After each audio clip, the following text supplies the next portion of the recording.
Logan, you sick again? Upon coming to Taiwan, I was introduced to Chinese medicine.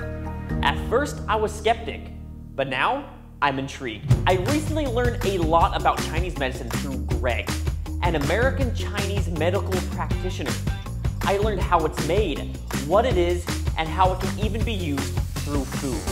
I'm a traditional Chinese medicine practitioner from the US, a product that uses the same herbs but has gone through a scientific manufacturing process. Of the raw materials all the way to the finished packaged products that we're holding. Incredible! The soup is because they use Wu, which is a tonic herb. It nourishes the blood and even helps your hair get less white. It's time to dive deeper into Chinese medicine and to see why a doctor from America chose to be a licensed Chinese medical practitioner. Chinese medicine is great. Chinese medicine works. As I told you guys, we are in good hands. I've got some of the best Chinese medical practitioners that I could find to help us better understand Chinese medicine.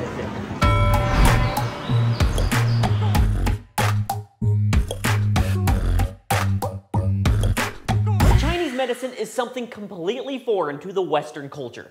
In fact, it's something we think as superstitious or contains no scientific background. But it turns out we're completely wrong. Chinese medicine is a practice of using natural herbs to maintain our health and be a remedy for many health issues. Like Western medicine, Chinese medicine is prescribed to each person based on their health issues and their symptoms. Traditionally, it was groups of herbs packaged together and made into a tea sort of concoction. But modern Chinese medicine now uses state-of-the-art machinery to efficiently process the herbs into a powder, making it more convenient to consume. Today, I'm taking you to a Chinese medicine factory here in Taiwan to further our knowledge by conversing with experts in the field. To better understand this topic, I've invited two well-known Chinese medical practitioners, Greg and Dr. Yen. Hi, my name is Greg. I'm a Chinese medicine practitioner from the United States. I have a practice in San Francisco, and I live in Tainan City, and I'm currently furthering my studies here in Taiwan. Hi, I'm Dr. Yen. I'm from Taiwan. I'm a TCM doctor as well as a Western medical doctor. What got you interested in it? Why do you have such a large passion for Chinese medicine? My mom and my grandmother were nurses, so I kind of come from a nursing family background, so I was interested in medicine, but then I got to see some amazing healing done by traditional Chinese medicine practitioners, and that made me very interested to seek out the potential of Chinese medicine. For me, it's another story. When I passed my college entrance examination, I found I have this kind of opportunity to enter the medical school that you can double major in both TCM and Western medicine. So I thought it could be very awesome if I can have TCM in my left hand and Western medicine in my right hand, so I can be super doctor in the future. 本来是要讲右手中医，左手中医，双剑得璧，天下无敌。 Today we're going to be diving deep into this century-old practice of Chinese medicine and learning how Chinese medicine can help you with your normal day-to-day health issues.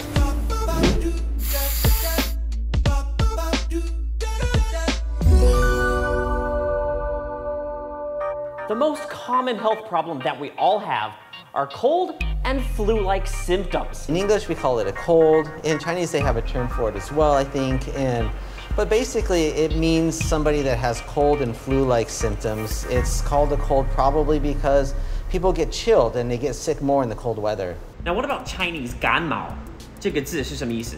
Well, 感冒 in Chinese means you suffer from some kind of exterior evil.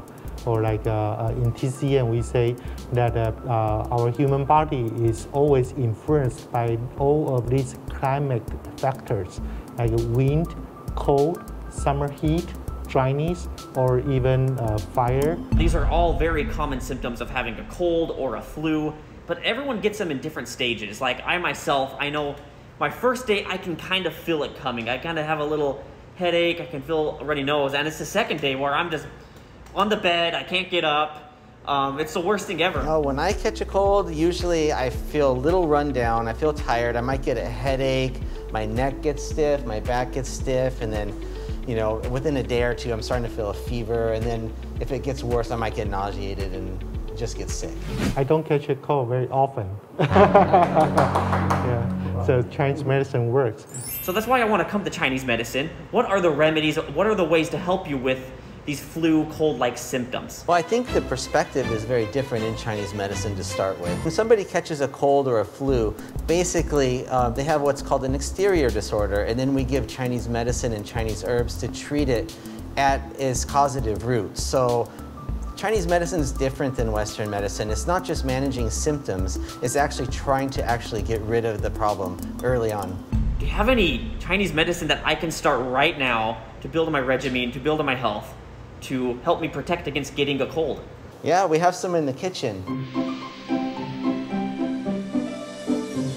Hi, Logan. Yeah. These are the herbs for the cold or flu-like symptoms in Chinese medicine. Yeah, this one is called Jinyinhua, and this one is Lianqiao and Banangen. Forsythia and Lonicera can be used to help treat the early stages of cold and flu-like symptoms, and the Banangen can be used to treat more severe symptoms related to cold or a flu.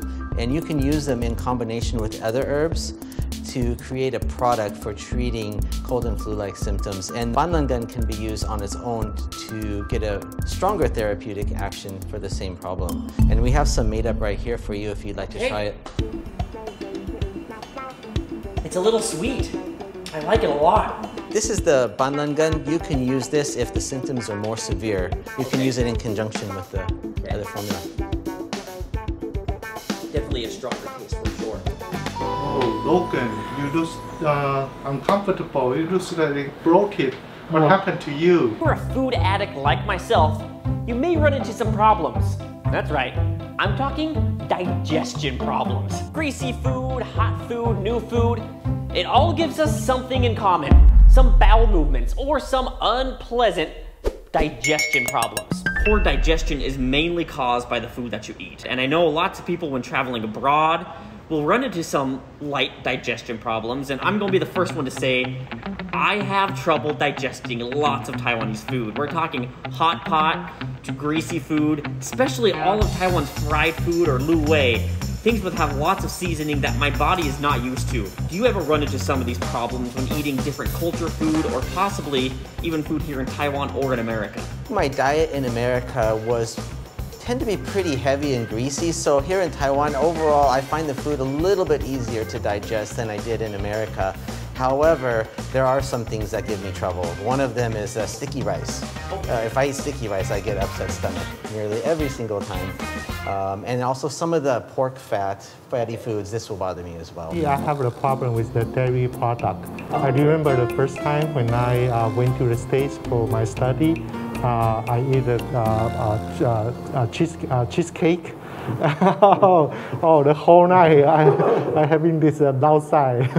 What kind of individuals really suffer from poor digestion? People that have like poor, basically a poor diet in general. Like they don't eat regularly. They also, if they're very busy with work and they're always worried about studying, they also tend to have digestion problems. And people who have a really just poor diet in general have digestion problems eating fast food, and then they suffer the consequences. Chinese medicine can really help to strengthen your digestive function. It can help you digest food and break down fats. It can help reduce the bloating, and if you're having GERD or acid reflux, it can also stop that as well. These are the two herbs that we use for the digestion. Renshen and Saren in Chinese medicine. Ginseng and cardamom. Cardamom is an herb that's used to strengthen the appetite, open the appetite, and improve digestion.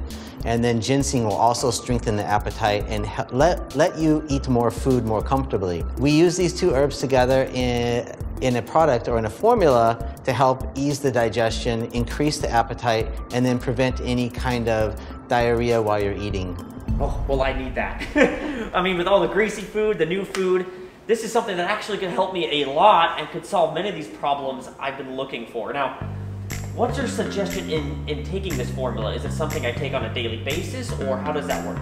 You could take it on a daily basis. You could try to take it before you eat a heavy meal, or you could just take it routinely each day. I love that taste. It's like keeping the throat very herbal. Doctors, I'm feeling good today, but I've got a question for you. Some of you are women, and for us guys, we all have important women in our lives. And we all know one thing. Women have a health issue that pops up once a month. Whoa, whoa, Logan. Are you telling me you're having menstrual cramps?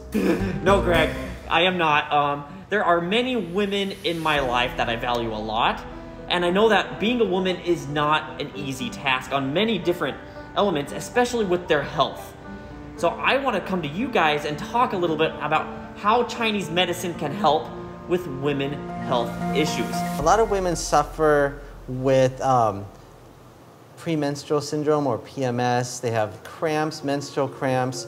Sometimes while they're having their periods, they will also, not feel very well. They'll feel the mood swings, not sleep well. It'll even affect their ability to eat and digest food well. Sometimes when those women who suffer from this dysmenorrhea. Dysmenorrhea.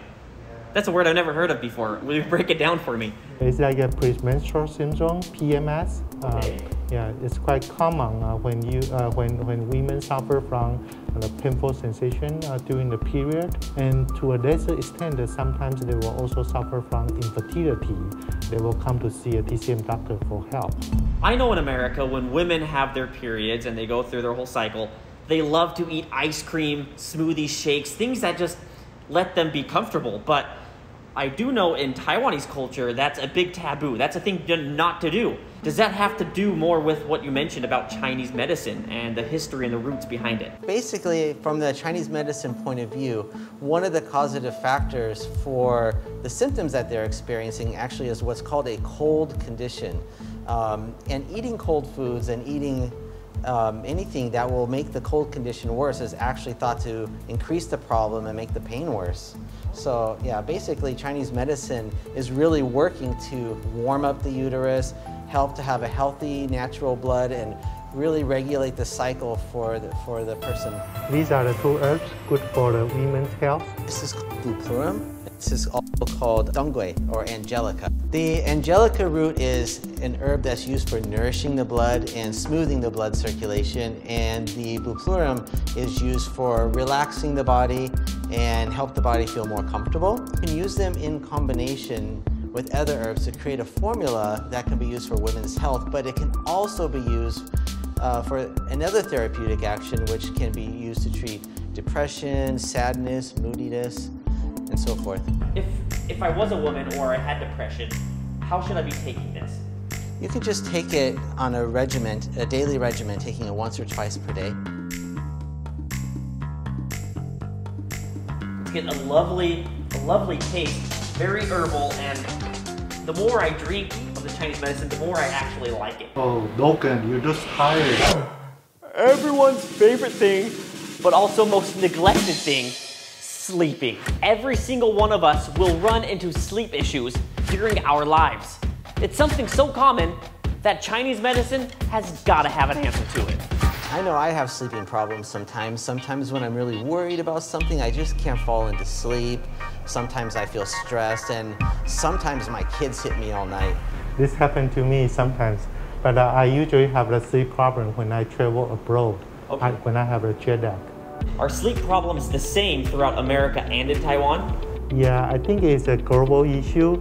So in Taiwan, we have 23% of Taiwanese people suffering from sleep problems. And also in the United States, the American Sleep Association also found that 30% of American people have this problem. 70 million of American people are taking sleeping pills to help them to sleep. What can Chinese medicine do for me with my sleeping problem? Yeah, Chinese medicine is great because it helps every person in its own specific way to help regain their health, and it works with the different mechanisms of disease that contribute to poor sleep. It helps balance the yin and yang in the body and helps them towards the recovery of health. This is the herb that we use for sleep problem. It's called 酸枣仁 in Chinese medicine. Sisyphus seed is an important ingredient to nourish the liver blood, clear heat and relax the mind, and it's used in combination with other herbs to help induce sleeping. It's safe to take on a daily basis, it's non-addictive. In fact, we've got some made up for you. Would you like to try it? Actually, it's got a really nice taste. Such common health issues. Isn't it amazing that there is a safe, non-addictive, and natural remedy? I'm not a fan of putting chemicals into my body. I'd rather go natural and avoid having the adverse side effects that come with many medicine. If being healthy is your goal, why not choose the healthiest way? I think one advantage of Chinese medicine is it's been used for thousands of years, and it's been one of the primary means of medicine for people through all kind of different health problems, and there is a wealth of experience there that can help people. So in Taiwan, more than 30% of Taiwanese people are using traditional Chinese medicine. The TCM can also help us to promote our health. It's not just only used when you have this kind of illness, so very useful for you to promote your health. We call it a Yangsheng in Chinese. Well, Dr. Yan and Greg, thank you so much for your time to help us better understand what Chinese medicine really is. Now for the next video, guys, stay tuned, because we're going to see how Chinese medicine compares with Western medicine. And we'll be finding out some things that can be cured with Chinese medicine that you didn't know about. Should we head to your kitchen and have some Chinese medicine? Let's go.